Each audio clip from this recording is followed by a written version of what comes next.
So I'm here in front of the disabilities offices here at Saginaw Valley State University, where students who have a disability, whether it be a physical disability or a mental disability, can come here and request special aid to accommodate them for their academic success. One of the things that students don't know about disability services is that their information that they would give here is kept confidential. A lot of them are afraid that I'm going to put it on their academic record or run out and tell all their instructors.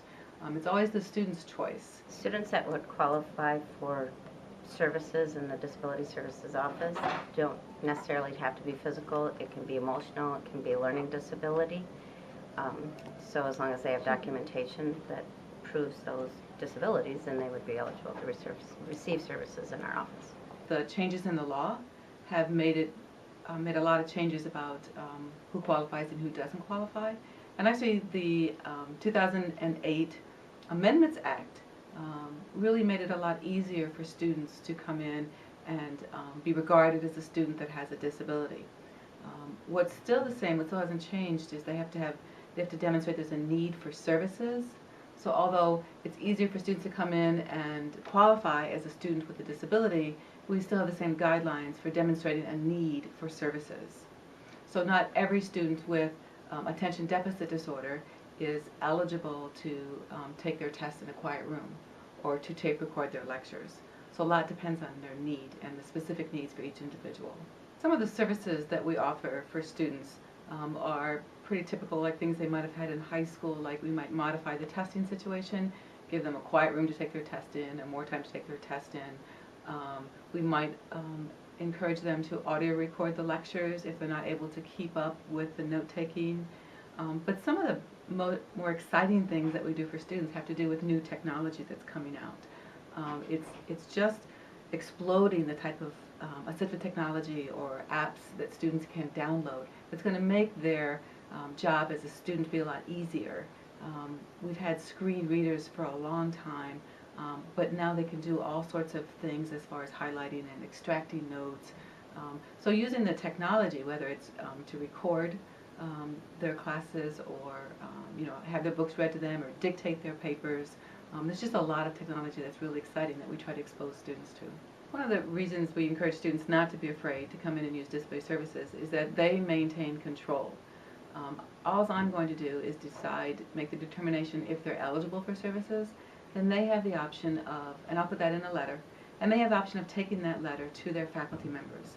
And they can decide if they want all of their faculty to know to receive the letter, or if they want just one or two of their faculty to know to receive that letter. The other thing is that we don't disclose what their disability is, just what services that they're eligible for, so that what their disability is does remain confidential and doesn't leave this office. I do believe that disability services is helpful to students succeed in their classes, because not all students learn the same, so our office helps accommodate that student to be successful in their class. Most of our faculty are just great to work with. I think they understand that having a disability doesn't mean that a student can't learn or can't demonstrate that they learn. Most of our faculty understand the mission of SVSU is to educate students, and students have to demonstrate that they've learned that material and that they can apply that material. We don't want to test a student's ability to how to handle stress, or what do they do when they have a seizure. We don't want to test their disability, or we don't want to test their limitations. What we want to test is, or what we want to assess is, have they learned the material? Can they apply this material? Can they take it to the next step?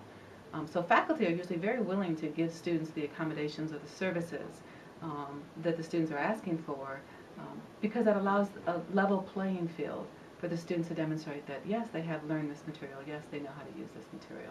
Professors do work with our office very well.